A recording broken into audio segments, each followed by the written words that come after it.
Happy New Year. Happy New Year. Happy New Year to all of you, except for those on Patreon. You're excluded because you got to listen to this December 31st. Wow, you get to like see the future. Here's the future I can see. This is Two Girls, One Ghost. Two Girls, One Ghost. I think we were on tour and there was one night where I couldn't go to sleep. So I literally turned on That's So Raven and watched the first episode. I friggin' love Raven Simone. But it's just not how I remembered it. Is it more corny? Well, it's super, super corny. But I forgot that her fortune telling got her into trouble so much more. Every episode, right? Yeah. Isn't that basically the premise? And then she like dressed up as her mom in the first episode and like tries to talk to the teacher as her mother, but like clearly is not her. Oh my gosh. I feel like they used to make collections where it was like the best of almost like now that's what I call music, you know? Those old CDs where it would just be a bunch of different artists. I feel like we should bring that back for Disney Channel where it's just the pilot episodes of every single Disney show and you just watch them like back to back. So that's called Disney Plus or whatever it's called. But I don't want to have to go searching for all of them. You mean you don't want to type in? You basically want it to like automatically go through. I want it to automatically roll. I want there to be a collection that says, what year were you born? And you click, I would click 1993. And then it would know all of the shows that I grew up in. And then I can just watch those. I don't have to search through Good Luck Charlie and all those other ones. I just get to what I need. Corinne, give me your login to your Disney account. And as a gift to you, I will create a watch list for you. Oh, and thanks. Then it will automatically play through all of them. And that's your dream come true. That is my dream. Disney, if you're listening to this, give me Disney Plus for free because all these subscriptions are stacking up, baby. And I'm going to have to dump a few. It's so expensive. Everything's I got to choose who to break up with. Don't break up with me, though, okay? You're not a subscription. I'm insecure. You're a lifetime commitment. You're stuck with me. I did want to. Okay, so I have had this bookshelf, but I never get to record in this room. And so I was like, you know what? I'm going to set up in here and I'm going to show off my entire bookshelf of items that for the most part came from listeners. I'm like squinting my eyes trying to see. I see Raggedy Ann because Raggedy Andy because he's quite large. And then you have the Bigfoot. You have the Bigfoot of this and the magnet hands. Yes. Yes. I have Harrison's drawing. I have the beautiful Harrison's drawing's on my fridge. Franklin Castle drawing that Abby Moon. Gorgeous. I think Instagram is abigail.moon. Drew for us. The frame broke, but this picture is safe. Oh my gosh, this is my favorite. Oh, I just dropped him. Oh. Mini Sven. Mini Sven. We used both of our mini Svens to play. Well, we pretended that they were playing on the little mini Ouija board. And that's one of my favorite pictures from tour. Before we gave it away, we were like, let's get these photos real quick. I feel like gave it away is not the right wording for that because it was more like we were scared of it. And so we needed someone to take it. That's true. And I can't remember her name, but she was front row and she volunteered so quickly. Like before I even got the sentence out, like, does anyone? And she goes, me, I'll take it. Yep. We thought we were going to have to beg people. I also have a haunted object here because a listener, again, I'm sorry, I'm blanking on names, but remember this is supposed to be haunted by a cat? Yes. The haunted cat figurine haunted by a cat. I have yet to experience anything with this cat, but I also did make a promise, Corinne. What's the promise? I said, what if we start recording with the REM pod on? My heart stopped. My breathing ceased. Everything in my torso clenched. I'm kind of afraid of the REM pod because I guess from being on tour and how often it went off, it just spooks me. Like if there's something there. I guess it's in your apartment, not mine. Yes, the nice thing is it's in my place. And based on our framing, I don't think you'll be able to see it. Is it not just right behind you? Well, I haven't put it up yet. What's that black thing on the top? That's shelf? A candle. It's actually, remember, so we've talked about, it's one of our sponsors, Laundry Sauce. I literally re-upped. I bought a bunch more because it smells so good. They have candles. Oh, Wait, did you stay with Egyptian rose, which we both had picked? So the candle is Egyptian rose, but I've tried the pine, which is more of like a manly scent. And then there's like a French something that I have been using and I really like that one. Ooh, 'tis the season for pine. All right. As you turn that on, I would just like to point out that Sabrina chopped her hair off and now she's bald. So if you're not watching on YouTube, you should definitely go look. Surprise! Surprise! Your haircut looks great. You're going to have another version of it next week. Yeah, I want more layers, so I'm going back today. Mm-hmm. Okay, gonna make them noise.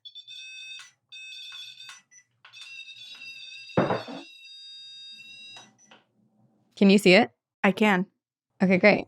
Do you think anything will come through? I don't know. All right, well, if there are any spirits with us tonight, hey, party. Tonight, morning. You can contact us through the REM pod. Basically, if you come near it, penetrate the bubble, it will beep and light up. Or if you like to change the temp in the room, which I would prefer you didn't because I'm already chilly, you can do that. Or maybe you could make it warmer if you have control over that. Oh, that would be great. That would be nice. Support with that. You can adjust the thermostat. How about that's the version of changing the temperature?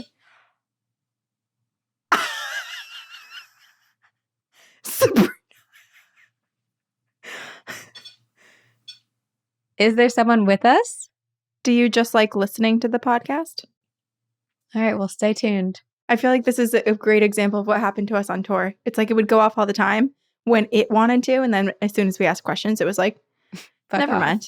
Yeah. Usually. I'm really excited for this episode because we're talking about tour quite a bit. And our very last stop on tour was Denver. And that is what we are covering today. All of Denver. A haunted hotel. Specifically, a haunted hotel in Denver. We promised we would cover this. I think we did an Encounters episode where we told everyone where we were and said that I was going to cover it in the new year. Mm-hmm. And guess what? It's the first episode of the new year. And so we're keeping promises this year. Yeah. And I want to tell you all about it. And there's a lot more than we knew when we were staying there. I'm so excited. I spent like 45 minutes wandering around that hotel that night by myself. I took pictures. Like I took a selfie with the most haunted room. Yeah, you were a lot braver. You explored at night and I explored alone during the day. So yeah, we got different perspectives of the hotel. Will you give background into how we ended up at that hotel? Yeah. Well, I had a whole intro prepared, but I'm going to scratch that because we're already talking about it. Oh, no, I'll shut up. No, I want to hear your whole intro. Pretend I said nothing. It's not really that impressive. Okay, so I'm just saying... I'm such a loser. Here's what I was going to say. No, you wrote it. I want to hear everything you were going to say. So does the ghost. We just got into it so much quicker than I thought we were going to. Oh, I just got excited. Well, here's the thing. It was an exciting time. It was a tiring time because, Sabrina, you and I had just completed 33 shows. And so we were heading to our very last city, Denver, for our very final show. And when we arrived to Denver, we had... God, I don't know, like 6 hours to kill or something like that. So we were like, oh, let's go check into our hotel and rest a little bit, maybe record an episode. And so we got to the Brown Palace Hotel, which was built in 1892, and it was named after the original owner, Henry C. Brown. And it's super beautiful inside. Like we walked in and we're like, whoa, holy cow. It has an atrium in the middle. So it basically like there's 8 floors. And so from all 8 floors, you can look down and see into the lobby in this atrium. It's kind of like a catwalk, but it was never a jail, if that makes sense. It reminds me of like the Titanic or like a ship where you have like the balcony overlooking the center of the space. Yeah. Yeah, totally. They're agreeing. Have you been to the Brown Palace Hotel? Did they die on a ship? Did you die on a ship? I know we're not supposed to ask about how they died, but it is interesting because remember how I said I had this out for like 2 hours when I first got back from tour and it didn't go off at all. Yeah. But now we're talking about ghosts. It's when we talk about ghosts, it's the power of coming together. Should I ask if it's Howie? The energy in the room. Yeah, ask. So we spoke to, I think it was Lindsay from the Chilling podcast. And when we were speaking with Lindsay was like, I am getting a name of like an elderly man And I think it's Howard. He goes by Howie or Huey, something like that. So my question for the spirit, if you are here, if you are Howie, Howard, Huey, would you like to touch the REM pod? All right. They're on their own schedule. All right. Anyway, the Brown Palace Hotel. Sabrina and I get there. We roll in. It's beautiful, and it's even more beautiful than it originally is. What? This is exactly what happened when we were on stage. Every time it went off, I got so distracted because I'm like, ghosts, they're here. They're near us. And now there's proof. But anyway, they were gearing up for the holidays at the Brown Palace Hotel. So we walked in, and it was stunning. They had this giant chandelier that normally is in the center of the atrium, like hovering over the lobby between all of the floors. But they decorated it with all these Christmas lights and put a bunch of like stuff over it. Like we couldn't quite figure out what it was, but it was like very, very beautiful. We check in, we go up to the 4th floor, which is where our room was. We shoved our stuff in the 4th floor room, and then we hovered around the balcony because we got there just in the nick of time for their annual Christmas. It's like an annual Christmas celebration where there's usually like a charity involved, and they stack 5,000 champagne glasses into this triangle. And then they have swordsmen. There were 2 swordsmen. Wasn't it like a father and son? Okay. And then they were training the daughter. The granddaughter. And then she was going to, the granddaughter/daughter. And she was going to take it over eventually. I think she was 16. And so she could train. And you have to be 18. She couldn't do it legally until she's 18. Yeah. Right. So there were these 2 swordsmen, and they used these sabers, and they sliced the champagne bottles open. Yeah. These big champagne bottles.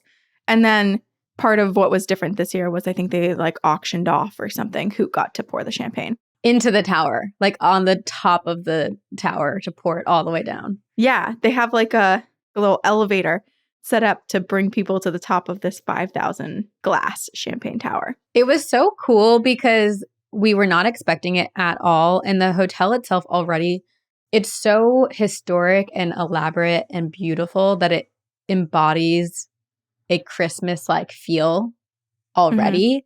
But then to walk in and there's like a Santa, there's like jazz music playing, someone's playing the piano, and there's this tower of champagne glasses. Like it was just this really, really beautiful holiday spirit that I think you and I were so exhausted that it was so serendipitous. The universe was like, you need some joy. Here it is. Especially because we had wanted to do the high tea because they have a tea room, which is basically just the lobby.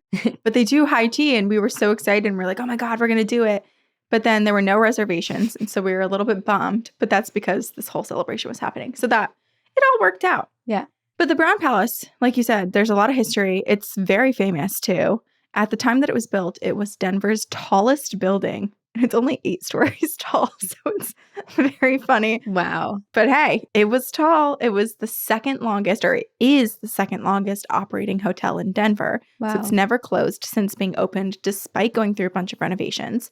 And it was also one of the first atrium-style hotels ever built. Oh, that's cool. I was kind of confused about the atrium-style building, to be honest, because my only experience with an atrium-style hotel like that is the Liberty Hotel, which was a jail that turned into a hotel. What about, like, we stayed at a bunch of, where's the place that we stayed at with Morgan and Taylor from Creeps and Crimes? Oh, like Embassy Suites? Like, a lot of the Embassy Suites have atrium-like hotels, too. But those do kind of feel like malls. Yeah.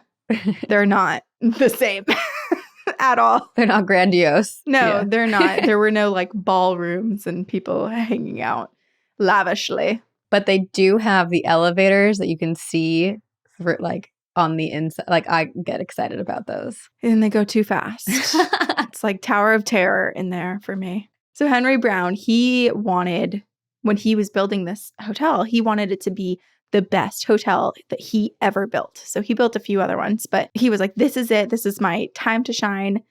And so he spent a fortune to hire this architect, Frank E. Edbrook, to design it. And Edbrook, he designed the entire place in this Italian Renaissance style, but he also borrowed a lot from like the local red granite of Colorado. Oh, that's cool. He used a lot of sandstone from Arizona in the construction. So even though it was this particular style, a lot of the actual materials involved in building are really local and kind of like pay homage to where it was built. That's cool. On the outside, this is something I didn't notice, and I'm kind of sad we didn't know to look up. But on the outside, if you look up between windows on the 7th floor, there are carvings, which are original carvings from when they first built this hotel, that depicts different animals, the different animals of Colorado. What? We missed it. That's so cool. I know. Also, there was no wood involved in the construction of the walls or the floors. So they used different things like Mexican onyx, and they would use these hollow blocks of terracotta, and it made it the second ever fireproof building in America. No wood. No wood. No. I feel like imagine doing that now. I feel like it would be so expensive. They agree. Yeah. Too pricey. Although wood's very pricey now too. The hotel also had some really notable guests stay on property. The unsinkable Molly Brown stayed there just a week after the Titanic sunk. Wow. And the Beatles also stayed there. And I read that when the Beatles stayed there, they had to actually put a metal, like fabricated fence around the entire property because people were so crazed. Like the fans were like, ah. And so for safety, they basically had to create a whole nother barricade outside of the hotel for the safety of the Beatles.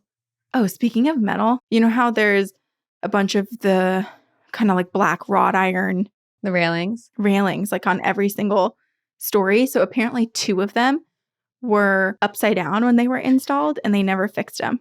Oh my gosh. So you can find 2 that are upside down. It's like Where's Waldo, but inside the hotel. I know. That's so a little fun. treasure hunt. I also heard that the Vikings, the Minnesota Vikings, when they stay in Denver to play what's the Denver team? Broncos? The Broncos? Broncos. They stay at the Brown Palace Hotel. So many people do. We met up with one of our friends, Brian, who came to our show, and he told us too that like almost everyone who comes into town stays there. Am I making it up? I think Taylor Swift stayed there. Well, he told us that. None of the articles said that happened, so I have no idea if that's true. But Brian told us that Taylor Swift stayed there. So therefore, we believe true. it. Oh, and we stayed there. And then a lot of other notable guests, celebrities, politicians have stayed there. William Taft, Harry Truman, Ronald Reagan, Bill Clinton. And also, when the hotel first opened, you could have a room for $3 a night. Stop.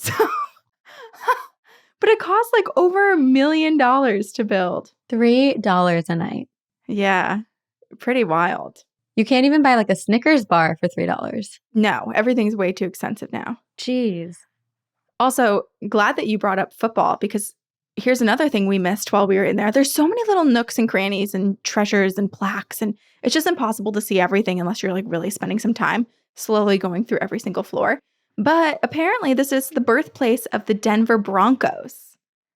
And there's a plaque in the lobby that reads, in 1959, and I feel like I'm going to butcher these names, but I'm pretty confident we don't have that many people who are huge sports fans that listen to this. So it is what it is. In 1959, Bob Howsam and Lamar Hunt met for the first time in the lobby of the Brown Palace Hotel to discuss a new football league that Hunt was forming. It was here that Houseman agreed to own the Denver franchise and what would become the American Football League. From only 4 franchises, the AFL grew to the point of merger with the NFL and football as we know today. A royal beginning for the Broncos. That's cool. It is. They're talking shop in the lobby, and now the Denver Broncos exist. I love when like history intersects with history. Like this building is so historic in itself, and then history is being birthed within it. Like I think that is really, really poetic and beautiful. It is. It makes me wonder how many other stories like that exist. I'm sure almost like an infinite amount that we just don't know because people just talk about having meetings, but they don't always name where they were. It's true. I was also very excited to stay here because my mom told me, because my mom booked the hotel for us, she told me that there were bees. And there are bees because since 2010, the rooftop of the hotel has hosted 5 colonies of bees, which they started to help promote environmental health because it was an urban city. And they were like, bring back the pollinators. Yeah. And so these bees, they live in the colonies on the rooftop of this hotel, but they go out and they pollinate all of Denver. Yay The for the ghosts bees. love it. Yay for the bees. I did go to the rooftop, which is where they were supposed to be, and the door was locked. So I could not go look at the bees, but we could enjoy their labor because the honey harvested from these 5 colonies is sold in the coffee shop, so you can actually buy it to bring home. And they also use it in a variety of dishes in the 4 restaurants on site.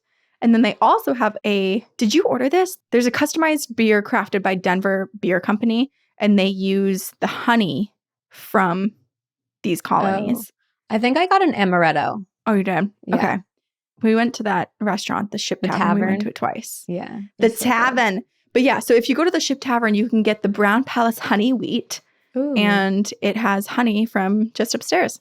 That's so cool. Also, the upstairs floors, I think there's 2 floors that don't have the 7th and 8th floor. Yeah, that don't have the atrium style.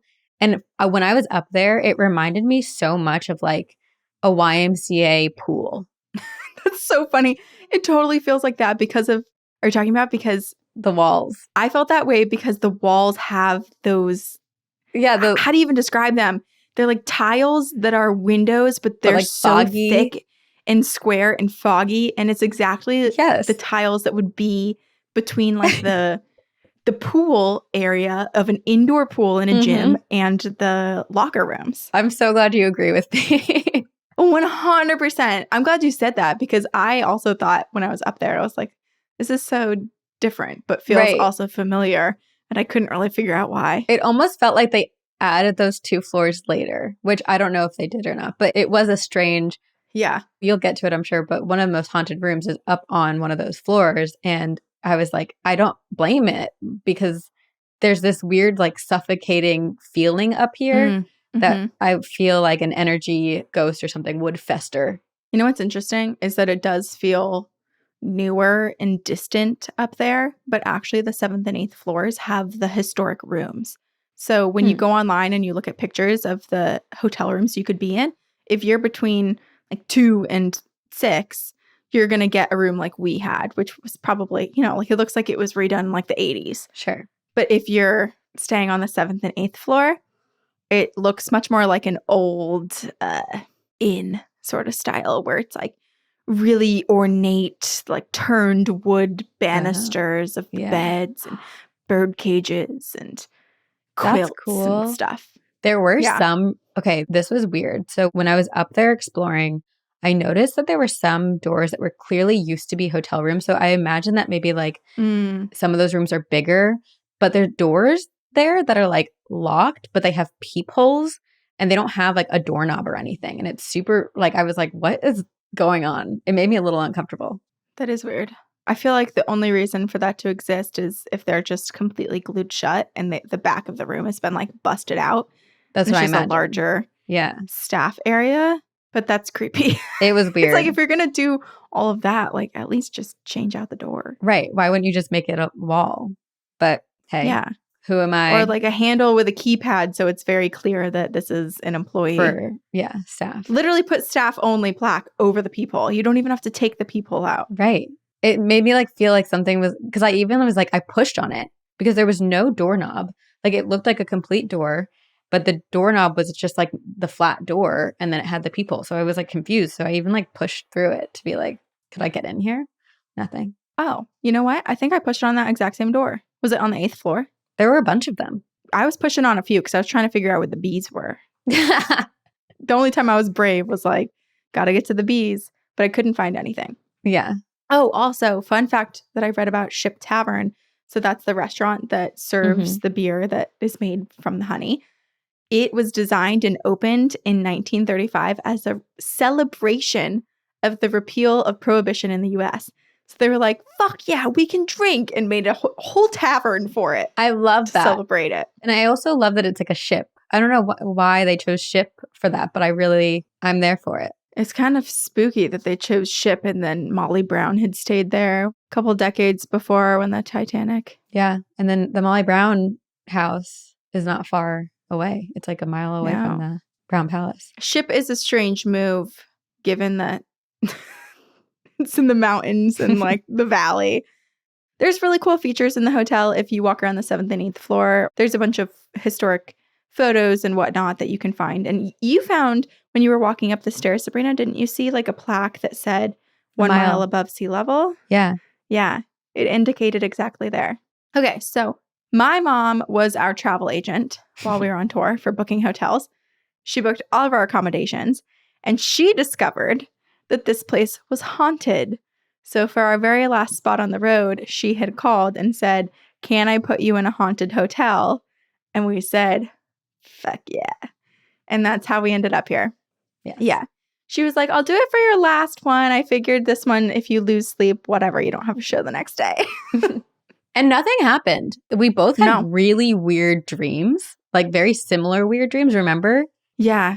Here, I'll tell part of it because they're like not appropriate. We both had dreams about kind of fearfully having someone expose their penis to us. And the penises were like Demogorgons. Yeah. Like opened up like a Demogorgon flower. Like tentacles. Which is so weird that both of us dreamt that. And there was no reason for either of us to have, like, there was nothing put in our head to think that before. No, nothing. That evening. No conversation, no interaction, no strange imagery. And the fact that we both, like, because I was like, I had a really weird dream and I started telling you mine and you're like, wait a second. Yeah.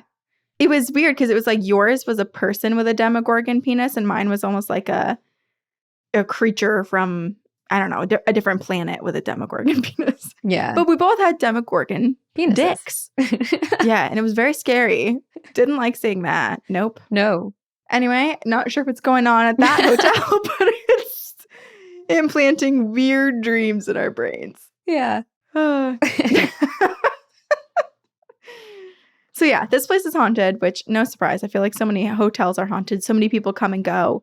It's one of the oldest ones in Denver. And it was also a very popular spot during the gold rush. So as people kind of rushed out west and rushed to California to try to strike it big and get gold and get rich. And when they would go through Colorado, Denver was a popular spot to stop, which is actually how this hotel came to be. Because Henry Brown, the guy who built it, he was one of those guys trying to go get even more rich than he already was out in California. So he was traveling from his home in Ohio to California. They stop in Denver. He has his wife with him. And she loves Denver. She doesn't want to go on. And so she says, "Mr. Brown, thou may press on to California if such be thy wish, but I shall remain here." Love her. So she was like, "You do you, but this is it for me." And so he was like, "Oh, well, I love you so much. I guess I already am rich. I can just stay here and start my own businesses and open this hotel. And get rich a different way." She's the reason we have the hotel. And get rich a different way. Yeah, exactly. He had his own money problems throughout time, but in the end, everything's fine and dandy for him. Great. So while this is beautiful and dazzling in many ways, a beautiful hotel, there's also some dark history. For there were a few murders here, which we did not know. We did not know that. Because we didn't look up anything beforehand. No, my mom had told us. I guess we just believed everything my mom had said, which she had a lot of the stories that were real. I repeated a couple of them to you, but then I didn't tell you everything because I was like, oh, I'm going to do my own research. And she got a lot of the stories, but she omitted the murder part when she was telling me. We also asked the woman at the front desk. I was so sleep deprived that I forget what she said. I basically asked, I was like, "So is this place haunted?" And she was like, "Yeah, there are a lot of stories." And then she told us like the room 704. Or 904? 904. Yeah, honestly, I don't remember that conversation at all. So. Sleep deprivation. Yeah. I'm like, did we talk to anyone? I have no idea. It was in my imagination. Maybe, yeah. You dreamt it. The murders happened in 1911. So. Suspicious. John W. Springer, he was an attorney and he was a banker in Illinois. Well, he lived in Illinois mostly, but then he also spent a lot of time in Colorado and Texas doing business and just buying property and whatnot. He was super successful, very active in politics. I think he was a well-liked guy, shook hands with a bunch of different people. He was rich. He was famous locally, or I guess in the business world. And he also owned a 10,000-acre ranch and farm, which is now Highlands Ranch, Colorado, if anyone knows the area. 10,000 acres. Could you imagine? huge. You don't have neighbors. I mean, the fact that now it's an entire like town. Yeah, it's literally an entire suburb.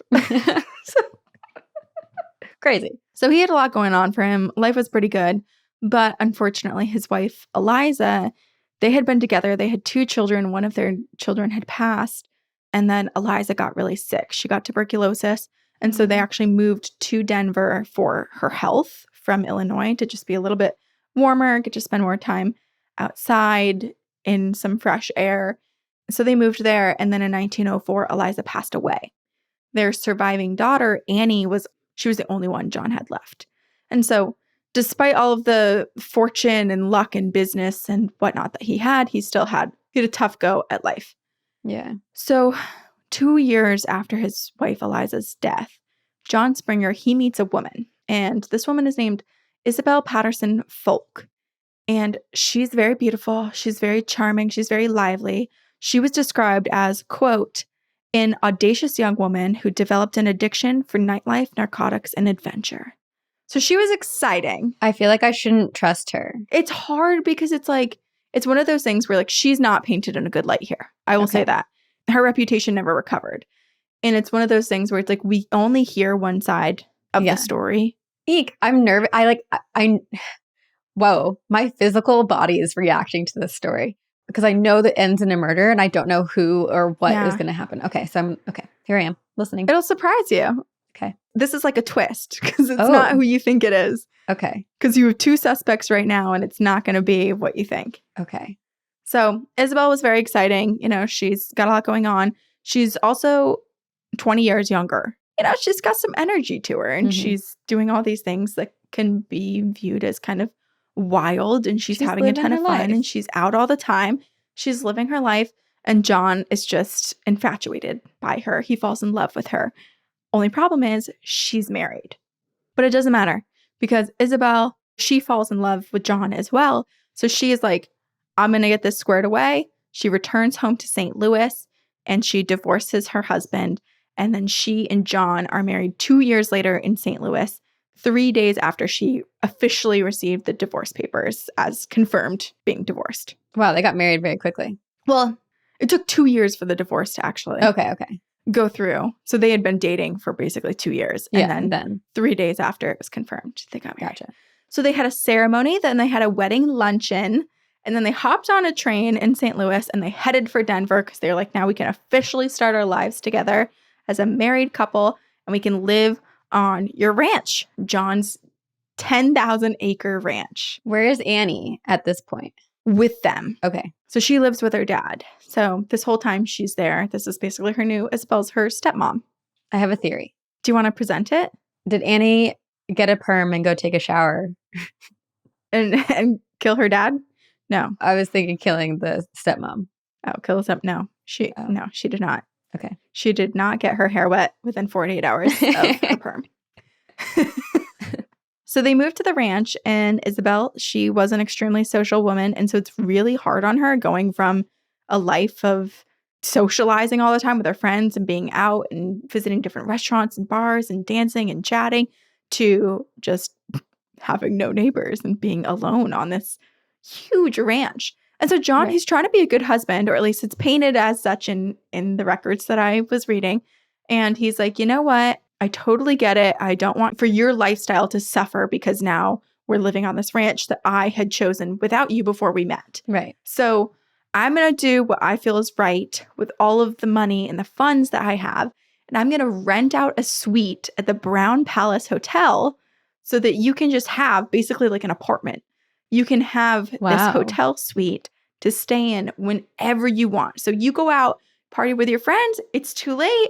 Go crash at the hotel. Who cares? That's very generous. Very generous. Yeah. So he was really trying to do what he could to kind of like fit himself into her life. Right. And support her wishes of what life she wanted to live. Exactly. Unfortunately, there's a warning that I shouldn't say what I'm going to say. The REM pod's going off an awful lot. I don't know. Or it's like it's down for supporting the lifestyle you want to live. Well, John, I don't really know anything about their relationship. I don't know Isabel's perspective on their relationship at all. So it's hard to say because who knows what was going on behind closed doors. But she did partake in a lot of drugs and definitely had some addiction problems. And she was very flirtatious and very promiscuous, and that kind of went on to just like full on having affairs. So John's father-in-law from his first marriage, so his late wife's father, Colonel William E. Hughes, he was a big guy around town in Dallas. He hears about what's going on. And he's like, nope, I'm getting my granddaughter out of this situation. I do not want Annie living with this kind of like chaotic, tumultuous relationship to look at. Like, this is not any place for a young girl to be. So he basically goes to court, gets custody of Annie, brings Annie back to St. Louis with him, sells off every single investment he had associated with John, just basically like severed ties, was like, I'm taking your kid, my granddaughter, and I'm ditching any financial strings I had with you. And so this hurts John a lot because they had different investments together and like different businesses and whatnot. And so emotionally, fiscally, like John's kind of fucked. John's looking kind of suspicious at this point of the story, right? Like you kind of think that maybe he would be the killer. You're really taking us for a wild ride. He's not. John is not the murderer. So John, he goes and he's working. He's working harder than ever before because he's trying to recoup some of the lost investments. And so he travels a lot on business. And Isabel, sometimes she would travel with him, but sometimes she'd stay back at the ranch. And she would utilize that time to entertain some of her other lovers. One of John's business partners, Harold, would stay at the ranch with her when John was gone. And by the way, like there's all these rumors about her being flirtatious and like rumors about her sleeping with other people, but John doesn't have any proof. I think he's kind of like rose-colored glasses, like la la la la la. Yeah. Doesn't believe any of it. For all he's willing to admit, they're in a very happy relationship together. So one of John's business partners, Harold, he starts to sleep with Isabel and have a relationship. And it's a growing relationship. They feel very fondly for one another. But Isabel also has another lover, and that lover's in St. Louis. His name is Tony. And Isabel, she would sometimes travel with John on work trips to St. Louis and then stay a few extra days and be with Tony. Man. They would write letters, secret letters back and forth.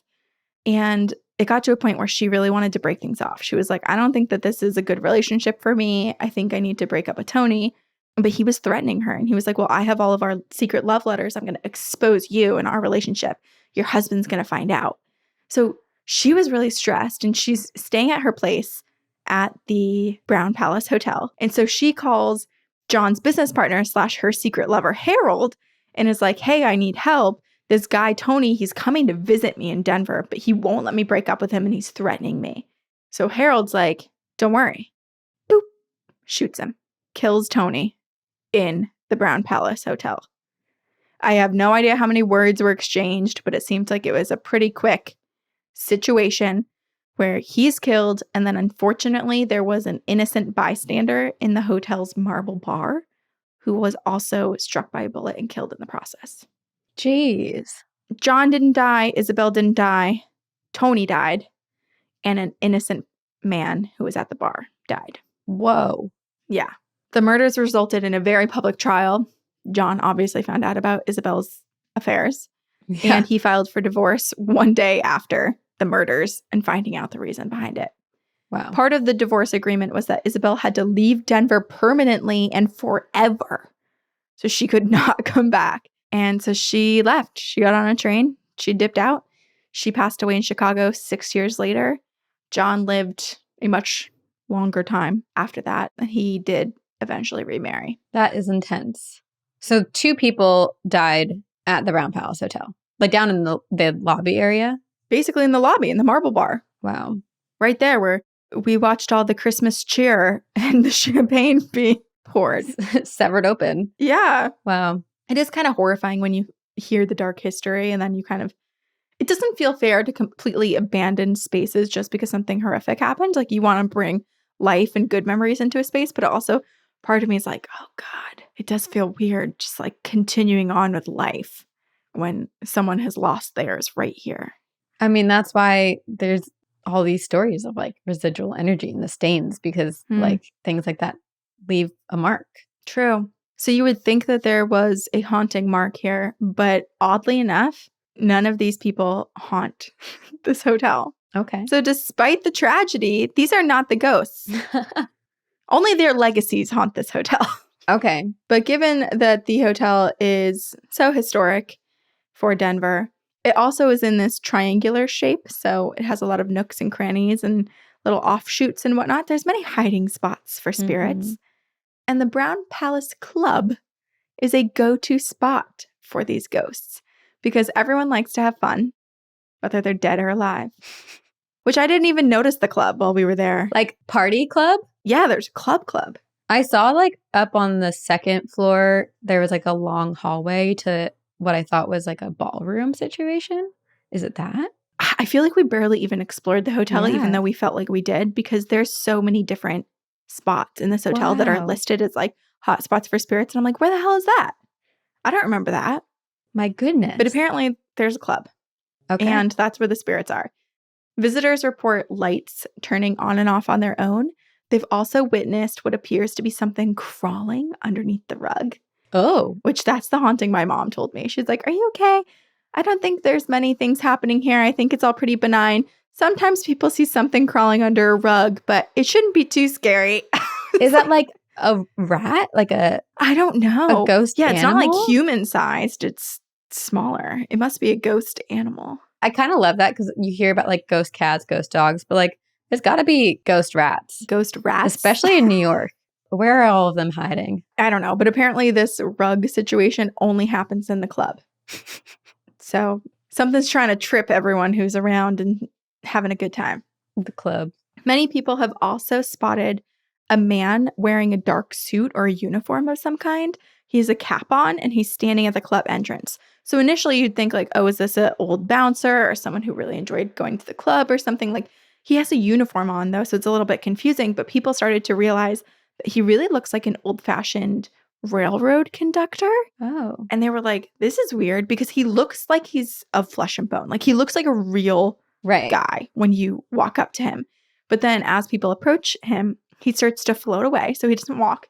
He floats down the hallway and then he goes down to the ground floor and then he disappears into a wall in the corner of the hotel. Interesting. Yeah. Maybe he just really liked the hotel. Perhaps. But I think people actually figured it out because originally when the hotel was built on the ground floor, there were a bunch of retail shops and businesses. And it just kind of like encircled, like the lobby was encircled by these things. And one of the businesses in there was the Rock Island Railroad ticket office. And it was in the exact corner that this man disappears into. Wow. So I wonder if the employees had to dress up almost like a railroad conductor, like when they sold tickets or whatever. That's so fascinating. At the counter. Yeah. Also, now I'm like, I just want to envision what this place looked like back then because it's hard for me to picture like all these little like businesses set up like I know. I was looking at some of the historic photos and it really looks the same. I think it's one of those things where it's like there's just so many little pockets too that it doesn't even look that different in photos. It's just you really have to walk around and find the things. But it is interesting because like if you think about today, a lot of people for business meetings, you'll go get coffee, you'll get lunch, whatnot. But I feel like back in the day when there were less options of places to go. And I imagine a place like the Brown Palace Hotel, I mean, considering the Broncos, like, you know, the partnership was like created in that lobby, that I feel like so many business meetings and life ongoings were happening in the lobby. Like, whereas now hotels are very much like travel, stay there. It's less of a meeting place. Yeah, it's in and out. If people are at the bar together, they're probably already with a business partner or something, you know? Right. Apparently, people really liked this hotel. They must have, because there's another spectral employee that's spotted there. He's dressed as a waiter and he hangs out at the service elevator. So there's 2 employees that we know of. Mm-hmm. But there's a lot of other spirits too in the hotel. This is the only sad one. People have heard a baby crying in the boiler room. Oh. Yeah. What? I don't know what that's about. Either it's very sad and someone left a baby in the boiler room, or it's really terrifying because it's like a dark spirit pretending to be a baby to lure people into the boiler room. Which the boiler room does seem like a spot that a demon would hang out. Absolutely. It agrees. Bless you. Bless you. Bless you. Quick, bless me one more time. I Bless sneezed 4 before they come and get me. Man, this REM pod's making things more interesting. It is, but I'm like so confused by it because it doesn't seem like there's any pattern to it going off. I know. Should I put the ghost cat? Should I put the cat near it? Oh, well, that's my hand. That was my hand. Oh. Motion triggers it. It's so cute, the little ghost cat. What if Raggedy Andy's head just like slowly turns? Or someone sees him blink in the middle of this episode? He doesn't even have eyelids. That would be very terrifying. So the baby crying in the boiler room, that is very sad. But there are children that are having a great time because people have spotted children happily running around the halls. Oh. And they're not human children. They were at one point. They're spectral children. It's very clear that they're spirits when they're seen. And I think that perhaps some of these people stay here because they lived here. Because this was a place that people took up long-term residences, just like Isabel had when John got her suite. Yeah. There were some other people that just spent a really long time here, which I don't understand how people can afford that. If rooms are $3 a night, maybe it's a little bit different. I don't know. I mean, I think about also the Chelsea Hotel in New York City, which had permanent residents. Like it was a hotel / there were certain people who had worked out situations where they had permanent residencies. Yeah, it can't be the daily rate then that these people are paying. I'm not sure. It's got to be something else. Someone who works for a hotel, let us know. Zach and Cody, Dylan and Cole Sweet Sprouse, life. please let us know. And you're watching Disney Channel. Should I move it somewhere else? I don't know. Yeah, let's give it a test. Okay, different shelf. Let's see what happens. Yeah. One of the people who had a long-term residence at this hotel was Denver socialite Louise Hill. And Louise, she lived in the notorious haunted room 904. She lived here from 1940 to 1955. It was not haunted at the time. She is the one that makes it haunted now. That makes sense. Just to be clear. So for 15 years, she lived here. She would host these parties, these card games, and they were extremely exclusive. So it was like if you wanted to go to one of these parties, if you wanted to go to a card game and gamble a little bit, you basically had to be one of the wealthiest people in Denver to even have a chance of her inviting you. I really love that there's some strong female narratives happening at this hotel. Like women who are like kind of in control of their lives in a sense of like, I know what I want. I'm not going to let a man rule my life and I'm going to do as I wish. I kind of love that. Yeah. And they live here. They live at the hotel too. So they're like ruling the hotel. Yeah. I saw a poster actually. I don't know if it was a poster or if it was a book, but it was basically, I think the title of it was like The Women of the Brown Palace Hotel or something. Like it was something like that. I didn't click on it because it came up when I was looking for a totally different picture. But I do wonder if someone wrote a book about all of the women who came through. I mean, even think about it. Like the hotel exists because one of the women was like, hey, I know our family plan was to go to California, but I'm not. So you do you, but I'll be here. Yeah.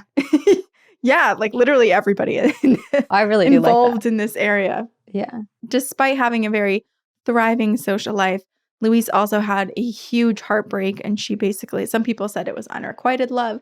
Some people just said she had her heart broken. But whatever the story was, which I couldn't quite see exactly what happened, not that it feels like it's any of my business, Louise. But she really did suffer from a broken heart. No. It just like ached in her. And it basically is the reason she passed, people say. Like it was something that she never really recovered from. That's sad. And when she did pass, she passed in the hotel. She apparently passed in the bathroom. And after she had passed away and the hotel had obviously like turned this into a hotel room for people to just stay in, hauntings started to happen. And one of the first things that happened was the hotel began to do these kind of historic tours. And they would bring tour groups through and they would tell a bit about the history of the hotel. Part of that history was about Louise, because she's one of the people that stayed there for 15 years. And then she also passed away there.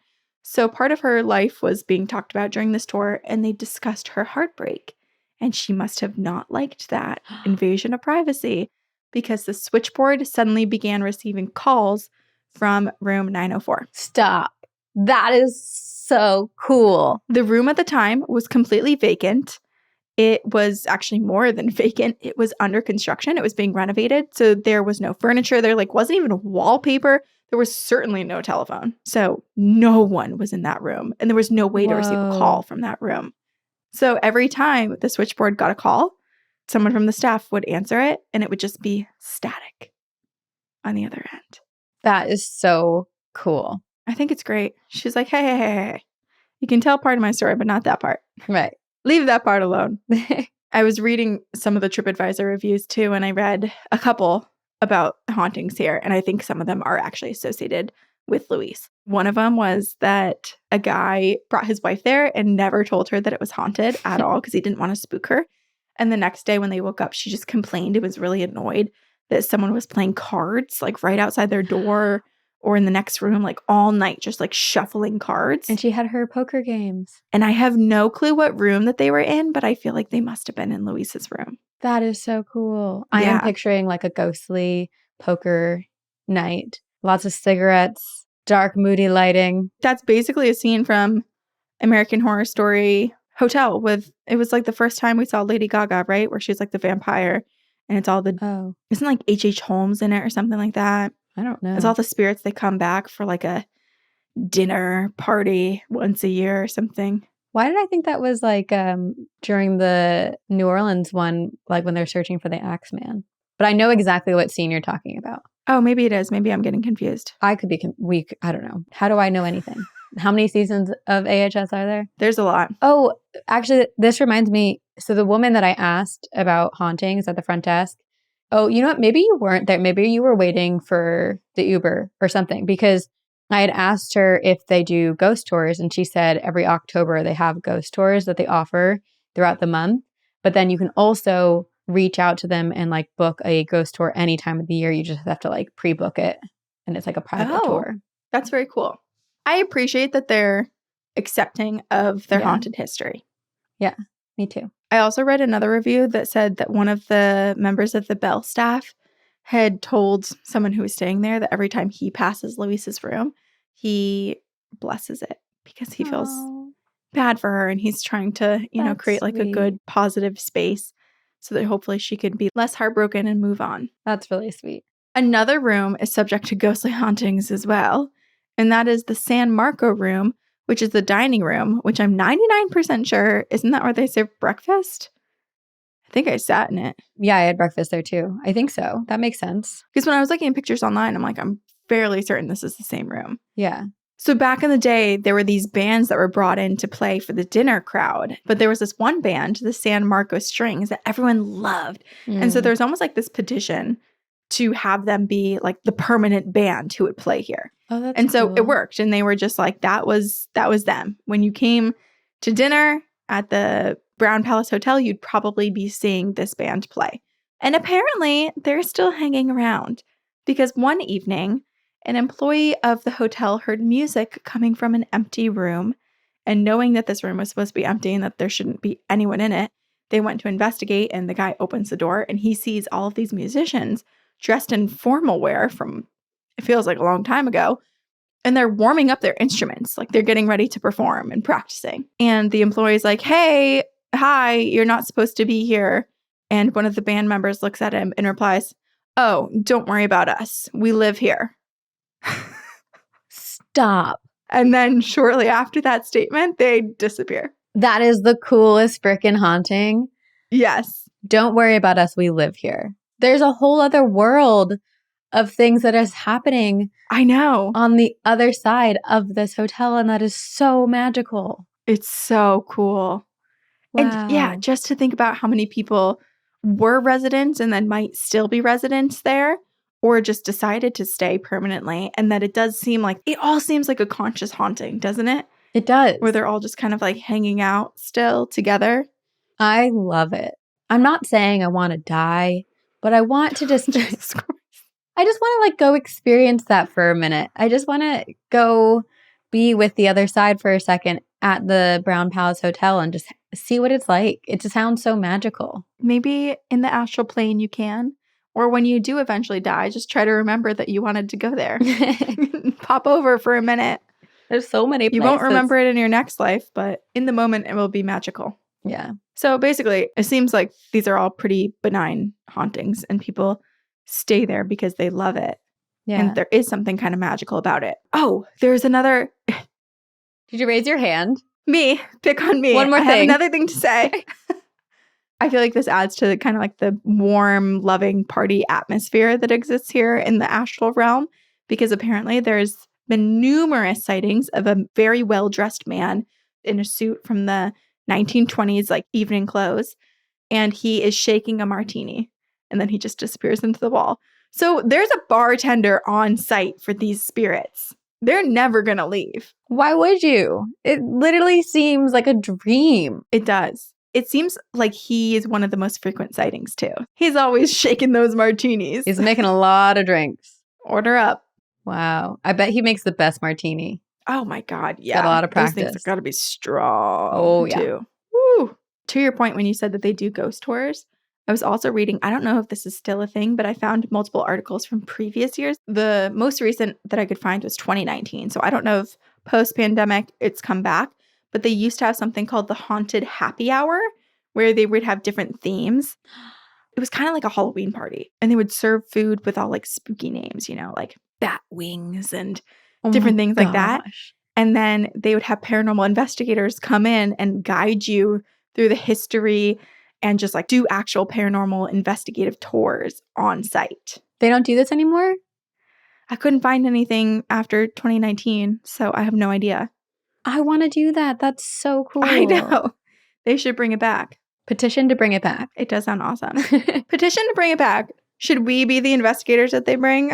You know, I think give us another year of like doing some investigations. Yeah, we got to go to a few more places. We can then call ourselves investigators. Yeah. Right. We're one and done. We're pros. So to wrap this up, if you would like to go stay at the Brown Palace Hotel, it is a good time. Great time. But beware, there are spirits wandering around, sharing your room, hitting up the club, and just looking to feel alive again. And they might make you dream of weird, strange, Demogorgon-like penises. Demogorgon dicks. Oh my God. That is the weird. I feel like that's so the only weird. time you and I have ever discovered, too, that we had the exact same dream. And it being almost like a sci-fi dream Yeah. is even stranger. Because for the most part, like both of our dreams were sci-fi-y, but the dreams were very different. Yeah. But the thing we remembered from the dream was the Demogorgon dick. Oh, Yeah. nasty. I love the Brown Palace Hotel. And so does Taylor Swift, if she's ever been there. It was a great place to end our tour and like stay at. I really, really enjoyed it. Yeah, it was really nice. And that venue that we went to after, that was the best way to end. Cervantes Theater. Yeah, we did a whole investigation with like all of the staff. They were so down to go wander around. We barely honestly made it to our show on time. When we came down from the investigation, because someone was like, oh shit, time check. Like, I got to go open the doors or like help open the doors. And there were people filing into the room when we're like, whoops. got down with our equipment. We're like, oh, got to put this on stage again. Yeah. And I was like, oh my gosh, we haven't even put Sven out. Oh my goodness. That was really fun. Denver's haunted. Very. But everywhere is haunted. I think I have a story from someone from Denver. Let's see. I have a story from our listener, Morgan, and it is called The Ghost of the Traveling Trunk? ? Hi, ladies. I'm finally sending an email with some of my experiences for you. It all happened in my childhood bedroom at my parents' house. Every experience is many years apart, but always equally as traumatizing, and usually always happening around 3:03 a.m. Oh, God. Why is it always that time? When I was in high school, I started to experience weird things. Little things. I always knew I am very susceptible to other people's energies since my Nana, mom, and older sister are also just like me. I often won't be able to be next to someone who has quote unquote bad energy without wanting to vomit or getting dizzy. Fun times. Good thing though that there are more good people than bad. So one evening when I was roughly 16 years old, I was in my room getting ready for bed for the evening. I always brushed my hair in my room, set my hairbrush down on my dresser where my makeup was when I was done. And when I was finished brushing my hair, I would close my door, turn off my light, and crawl into bed. After approximately 10 minutes of trying to sleep, I hit the point where I was about to be out like a light for the evening when I heard an obnoxious bang. It jolted me awake. At the time, I thought it was my dad above me because my room was in the basement below his office, and maybe he had dropped something. I knew he was working earlier that evening, so I wrote it off. Upon waking up in the morning, I turned my light on to find my hairbrush on the floor on the other side of my room where my dresser is. Turns out that bang that I heard was actually my hairbrush flying across my room off my dresser and hitting the wall. My God. I feel like I picture two different things. I picture like a dark energy being upset and wanting to scare her and like grabbing it and throwing it to be menacing.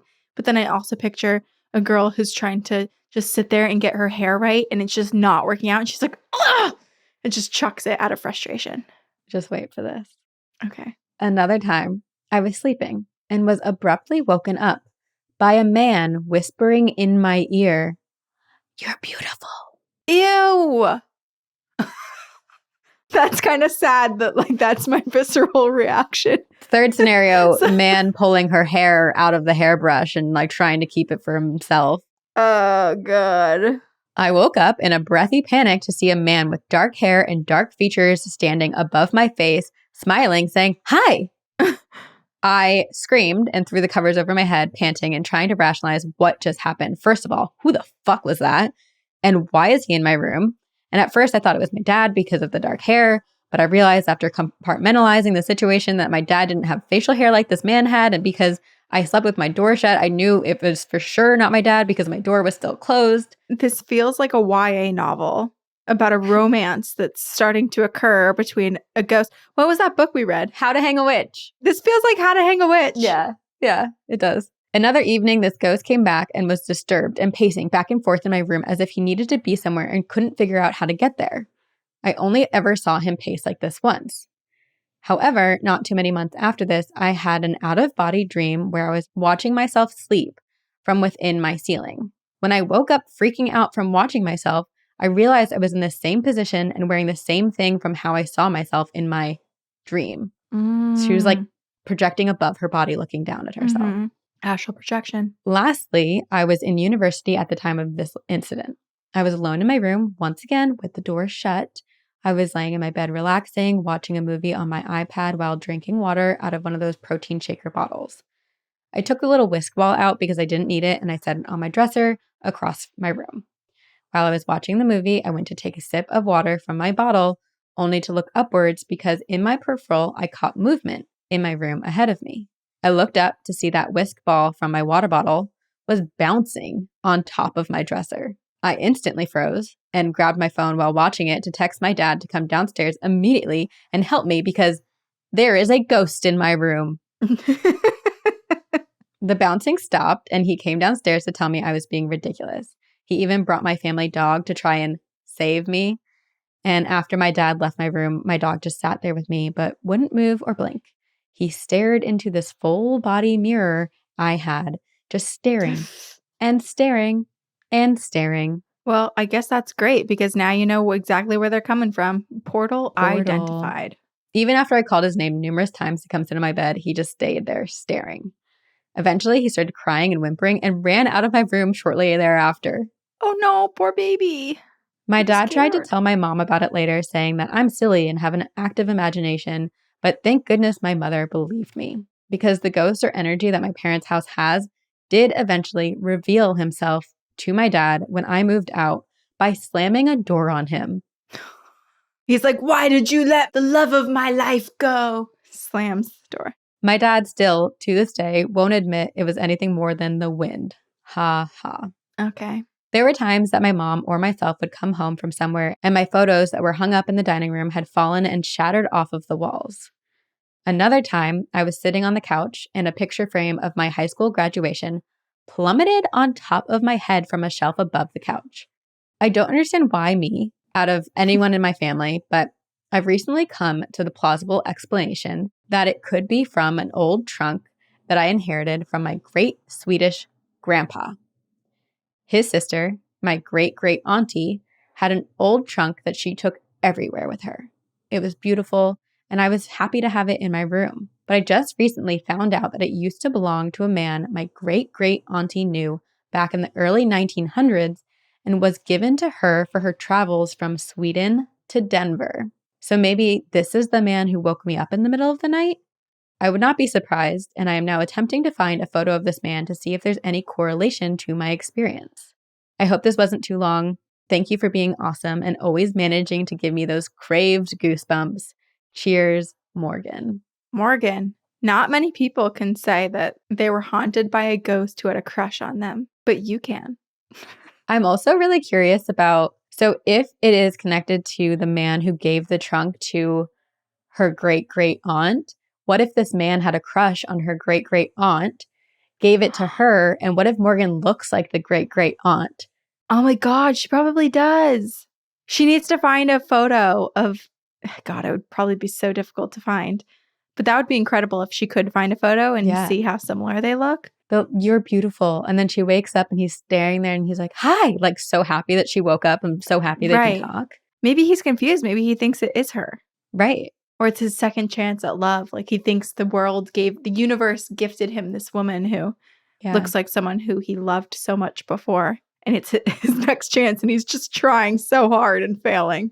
I really want to see a picture of this trunk. I think it's so cool. As I've gotten older, I'm like I feel like there are so many things that I didn't appreciate as much of like my grandparents' furniture and stuff. But now in my elder years, I love... In your middle age. In my old age. I really appreciate antiques like that, specifically from ancestors. And I don't really have any, but I have old photographs, which I really, really love. But I think having a trunk like that is so cool. I have a trunk. Yes. From my great uncle Dickie. And it was gifted to me as a wedding gift this past year from his son, who knew how much I loved Dickie and that I would love a trunk because he was a collector. He had an antique store when he was alive. And he would find these old antique trunks and he would kind of restore them and bring them back to life a bit. So I have one. That's so cool. Just a real quick tangent. Could you imagine how difficult it was to travel with trunks back in the day? I can barely lift one without anything in it. Right?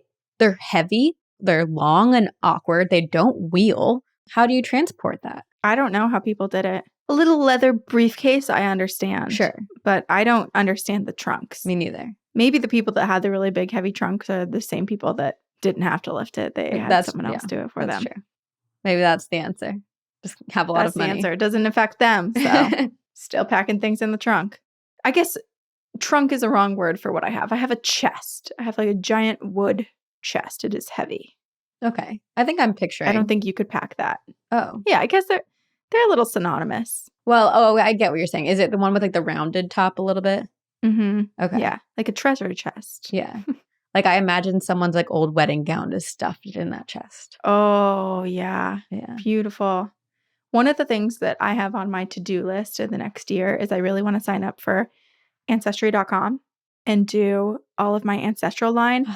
Simultaneously, my grandma has a ton of photos of our ancestors, and I've been meaning to go through all those photos with her to figure out who people are.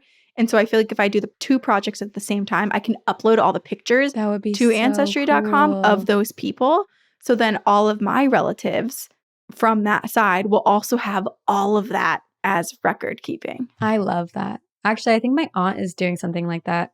So I should ask her about it because I would love to do the same thing. You could probably just log into her account or something and look at your... I think she's doing it manually. She doesn't have... Oh, she's not doing it through Ancestry or one of those sites? No, she's basically communicating with like every relative and like finding out as much as they know about their family lines. But like I've told you before, my dad's lineage is very, very secretive. So I would love to know more. Hey, they sift through records. The internet doesn't lie. Yeah. Let's both do it. Let's help each other out. We'll do it at the same time. So then if we're confused about finding documents, we'll help each other. Great. And then we can make a Book of the Dead for our families. Hell yeah. Hell yeah. It just reminds me of my dad brought it up the other day. the little black book that my family had. It was on my Grammy's side, and he was like, I need to go ask your Uncle Ricky about it again, because he couldn't remember all the details about like why this book was so cursed and what it did to the family and how it disappeared or was gotten rid of. But it's like it's this spooky thing that he can't remember any details about anymore. And I'm like, I need to know everything. I want to know everything, selfishly. I know. Well, we've got a lot of on our to-do list for 2024.